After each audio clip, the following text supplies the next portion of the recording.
dan menggugah nurani untuk menebar kepedulian.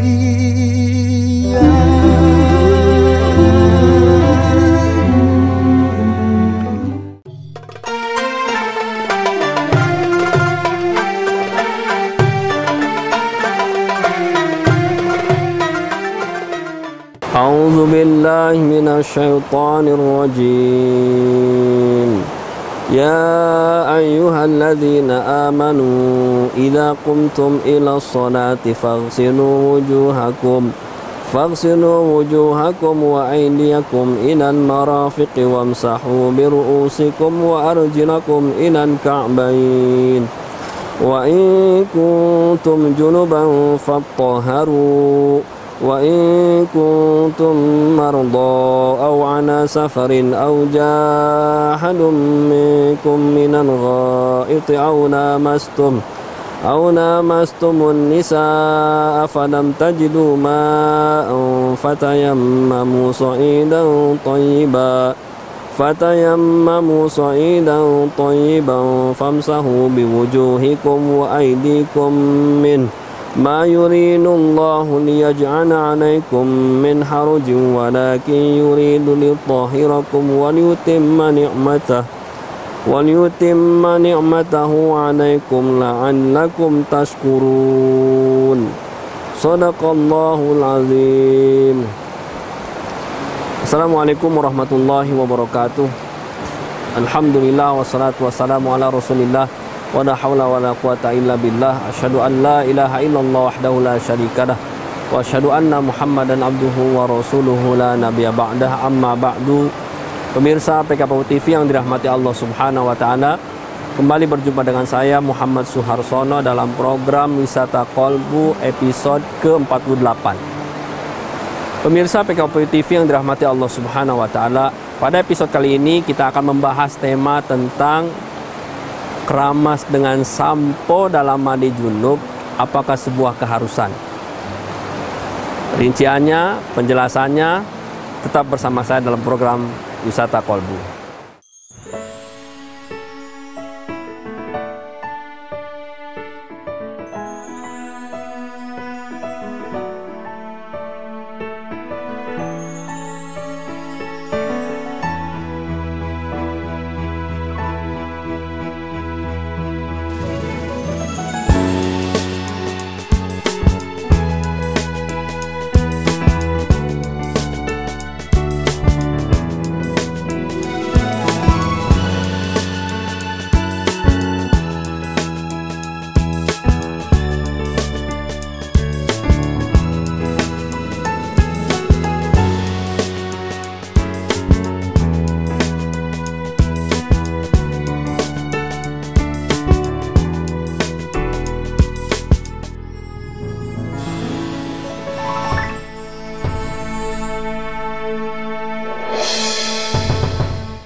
Pemirsa PKPU TV yang dirahmati Allah Subhanahu wa taala, pembahasan kita kali ini tentang keramas dengan sampo dalam mandi junub. Apakah sebuah keharusan? Kalau dia menjadi sebuah keharusan dengan sampo, artinya kalau nggak pakai sampo, mandi junubnya nggak sah. Kalau mandi junubnya nggak sah, berarti nggak bisa melakukan ibadah yang lainnya. Tidak bisa sholat, tidak bisa ibadah yang lainnya, bisa baca Quran dan lain sebagainya. Pemirsa PKPU yang dirahmati Allah, yang PKPU TV yang dirahmati Allah Subhanahu wa taala, dalam mandi junub Rasulullah sallallahu alaihi wasallam mencontohkan khususnya untuk kepala disebutkan dalam hadis, dalam bab kitab-kitab fikih sunnah atau fikih yang lain, fikun nisa bahkan, yang ditulis oleh berbagai para ulama tentang mandi junub Rasulullah sallallahu alaihi wasallam. Ketika beliau menyiramkan kepalanya dengan air, maka Rasulullah SAW mencontohkan dengan apa? Dengan menyiramkan kepalanya, lalu air itu sampai ke ruas-ruas kepalanya. Bahkan tidak cukup rambutnya yang basah, tapi kepalanya yang disisir. Sehingga seluruh ruas yang ada di dalam kepala itu kena air. Karena inti dari mandi itu adalah mandi itu sailul ma ila sa'ir jasad. Jadi mengucurkan air kepada seluruh tubuh, khususnya kepala. Maka yang paling penting apa? Air itu sampai ke kepalanya, bukan sampai ke rambutnya. Dalam hadis disebutkan kepala, bukan rambut. Sebab kalau disebutkan rambut, maka kasihan dengan yang nggak ada rambutnya. Jadi nggak sah, karena nggak ada rambutnya. Tapi kepalanya yang harus basah.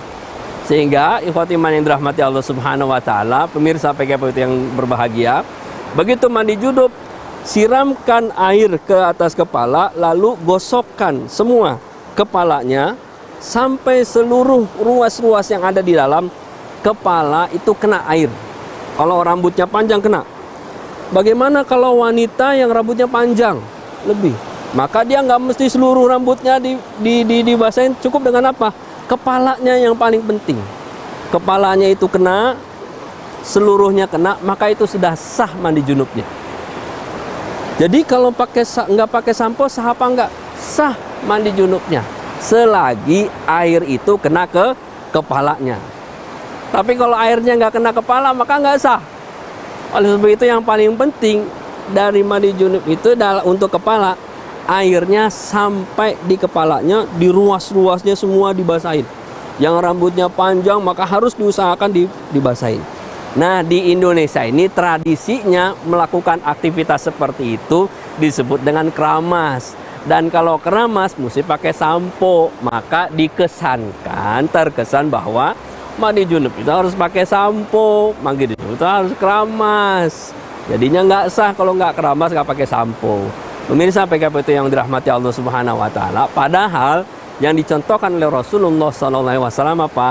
Air sampai ke seluruh kepalanya. Kalau ada rambutnya diusap-usap semua rambutnya supaya kena kepalanya. Lalu bagaimana sebenarnya tuntunan Rasulullah tentang tata cara mandi junub? Tetap bersama saya dalam program Wisata Kolbu. Madrasah abdi gentengna balalocor, bilikna barolong, upami belajar jadi keganggu. Ayeuna sumping bantuan, abdi sadaya ngiring ngabantos, ngabangun madrasah.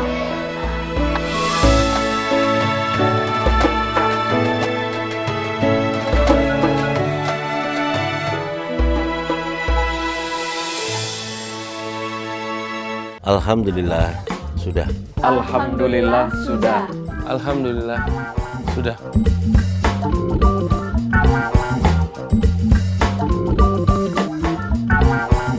Alhamdulillah sudah.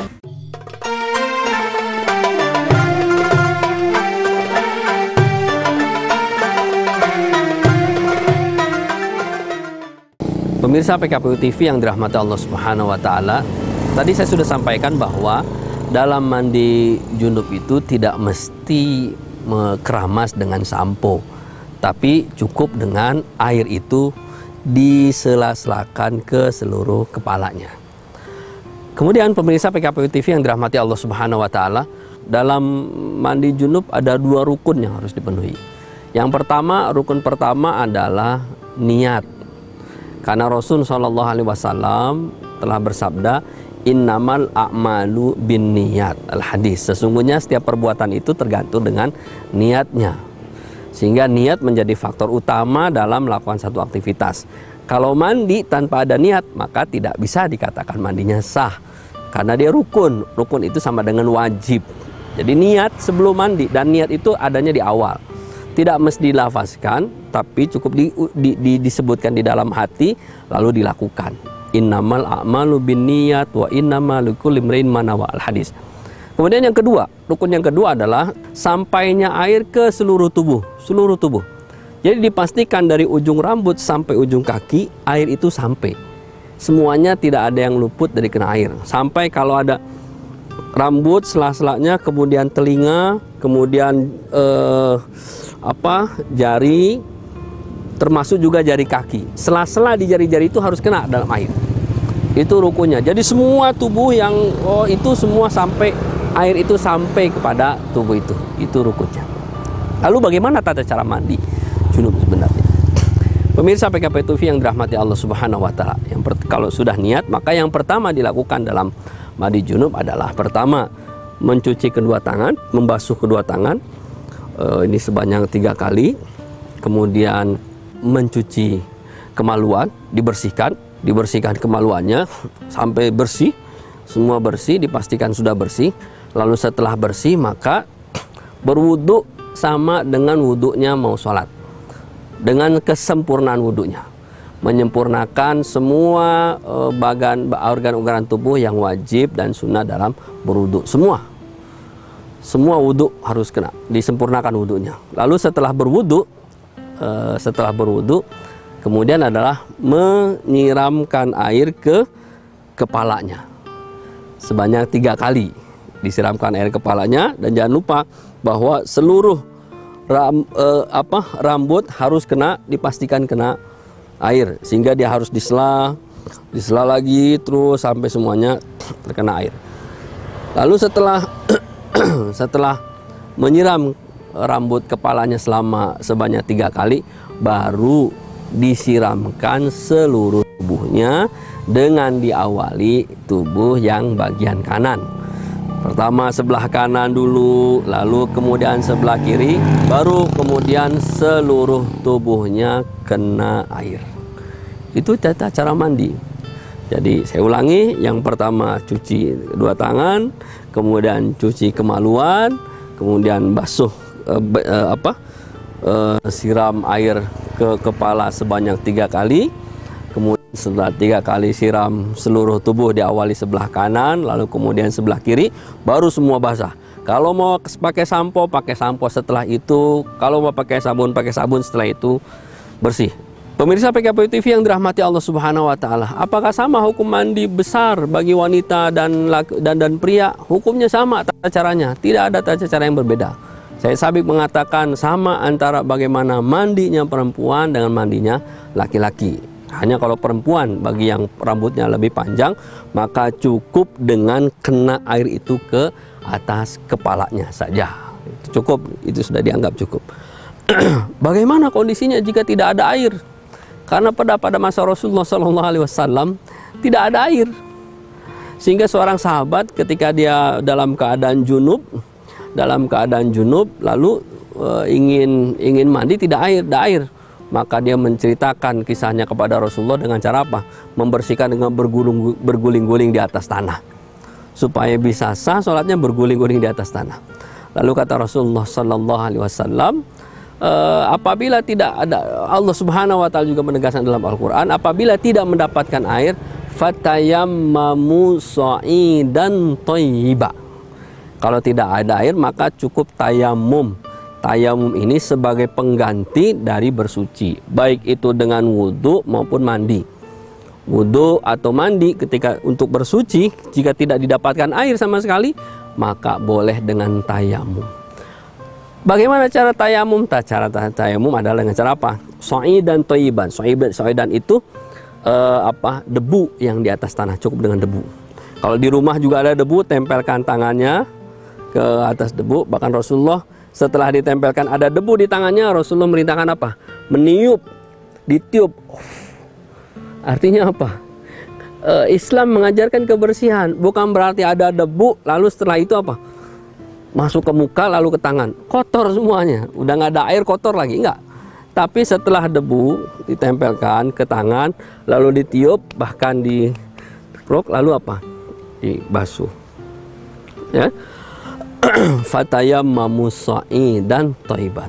Ikhwati iman yang dirahmati Allah Subhanahu wa taala, usap tangannya dalam tata cara umum itu dengan cara apa? Setelah ditiup, ditiup lalu usapkan apa? Ke wajah dan juga telapak tangan, ke tangannya. Selesai, seperti itu. Itu sebagai pengganti dari apa? Pengganti dari bersuci, baik itu dengan wudu maupun dengan mandi. Kalau mandi tidak ditemukan, maka boleh dengan tayamum. Lalu ikhwati iman yang dirahmati Allah Subhanahu wa taala, siapa saja sebenarnya yang diharuskan untuk mandi junub? Untuk mengetahuinya, tetap bersama saya dalam program Wisata Kolbu. Penghasilan yang Anda terima tabungan, deposito yang Anda simpan, perhiasan, perniagaan, investasi adalah harta Anda yang harus dijakati. Harta yang kita miliki ada bagian untuk orang yang membutuhkan. Salurkan zakat Anda melalui lembaga terpercaya PKPU.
Pemirsa PKPU TV yang dirahmati Allah Subhanahu wa Ta'ala, tadi kita sampai siapa saja yang harus mandi junub.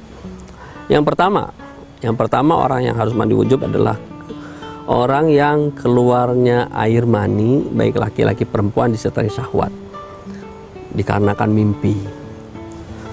Keluarnya air mani dikarenakan mimpi, atau kita sering mengistilahkan dengan mimpi basah. Kalau ada mimpi basah maka wajib mandi.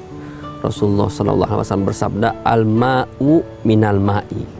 Air itu dari air, sehingga disebabkan keluar air maka wajiblah dia mandi. Ada juga orang yang keluar air maninya bukan disertai syahwat, tapi bisa jadi karena disebabkan cuaca atau udara yang dingin. Disebutkan ketika Ibnu Abbas berkumpul bersama para sahabatnya, tiba-tiba ada seorang yang lewat, lalu dia bertanya kepada mereka semua. Ibnu Abbas sedang sholat. Beliau bertanya, adakah di antara kalian semua yang dapat menyampaikan fatwa? Lalu fatwa apa yang diminta? Lalu dia bercerita tentang kejadiannya bahwa dia sering sekali keluar air mani. Lalu para sahabatnya mengatakan, oh Anda harus mandi. Ibnu Abbas yang sedang sholat ketika itu mendengar. Lalu setelah sholat, orang yang tadi mendengar jawaban dia harus mandi, dia pergi dalam keadaan masih penasaran dengan jawaban yang sebenarnya. Setelah sholat, Ibnu Abbas bertanya, apa yang kalian sampaikan kepada orang tersebut? Apakah berdasarkan kitabullah? Tidak. Apakah berdasarkan sunnah Rasulullah? Tidak. Jadi berdasarkan apa? Berdasarkan insting kepikiran kami saja. Lalu disebutkan oleh Ibnu Abbas, panggil orang tersebut. Dipanggillah Ikrimah, memanggil orang tersebut, lalu ditanya, antum punya permasalahan apa? Diceritakan lagi masalahnya. Apakah, lalu disebutkan, apakah karena syahwat? Enggak. Apakah karena cuaca atau udara yang dingin? Iya, saya sering kedinginan. Oh, berarti Anda tidak harus mandi. Anda tidak harus mandi, bukan karena syahwat. Yang keluarnya ini adalah keluar air mani. Karena dalam Islam itu ada 3 jenis air. Yang pertama air mani, kemudian ada air wadi, ada air madhi. Wadi itu cairannya biasanya dia cairan yang kental dan dia keluar setelah buang air kecil. Air madhi bening dia. Wadi dan madhi ini najis, termasuk air yang najis dan cukup dengan wudhu, tidak mesti mandi. Sementara air mani dia airnya tidak najis tapi wajib mandi. Ini yang pertama, keluar air mani. Kemudian yang kedua, yang menyebabkan seseorang harus mandi junub adalah yang kedua, jika berhubungan suami istri atau bertemunya dua kelamin. Ini hebatnya Rasulullah SAW, dan inilah khazanah Islam yang luar biasa. Ketika menceritakan tentang berhubungan suami istri, maka disebutkan dengan kalimat-kalimat kiasan, bukan kalimat-kalimat yang vulgar. Disebutkan dalam hadis Rasulullah SAW, idza asobal khitanu khitana fawajabal ghuslu. Jika bertemu 2 khitan, disebutkan sangat sopan dalam bahasa Islam. Apabila bertemu 2 khitan, maka dia wajib berwudu. Dalam riwayat lain juga Rasulullah sallallahu alaihi wasallam, idza jalasa ahadukum baina syu'abihal arba, kalau seseorang duduk di antara 4 cabang, maksudnya 2 kaki dan 2 tangan, summa jahada, kemudian dia masuk ke dalamnya, faqad wajabal ghuslu, maka wajib mandi. Yang kedua. Yang ketiga, orang wanita yang selesai haid atau nifas, nah, untuk membersihkannya maka dia wajib mandi, karena wanita haid dan nifas termasuk dalam kategori orang yang sedang junub, sehingga untuk mensucikannya harus mandi. Tata caranya tadi sudah saya sampaikan. Kemudian yang keempat, orang yang meninggal dunia.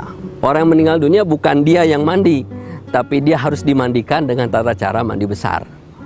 Dan yang kelima adalah orang yang baru masuk Islam. 5 orang inilah yang wajib mandi besar, atau kita kenal dengan mandi junub, mandi besar untuk bersuci. Khotimah yang dirahmati Allah Subhanahu wa taala. Lalu bagaimana apabila ada seorang yang di bulan Ramadan semalam dia mimpi atau semalam dia berhubungan, lalu tidak sempat mandi junub sampai azan subuh? Bolehkah mandinya ditunda sampai azan subuh atau ketika berpuasa? Padahal orang berpuasa itu harus orang yang suci, tidak boleh berhubungan suami istri. Dalam keadaan junub boleh nggak mandinya pada subuh? Para ulama menyepakati bahwa dibolehkannya mandi setelah azan subuh walaupun dia dalam keadaan berpuasa. Khotimah yang dirahmati Allah Subhanahu wa taala, inilah penjelasan tentang tata cara mandi besar atau tata cara mandi junub. Yang tadi bahwa mandi besar itu tidak mesti keramas dengan sampo, karena pada zaman Rasul juga tidak ada sampo, sehingga tidak wajib, tidak harus keramas dengan sampo. Tapi cukup apa? Cukup di sela-sela airnya sampai kena seluruh kepalanya. Bahkan wajibnya, rukunnya seluruh tubuh harus kena air.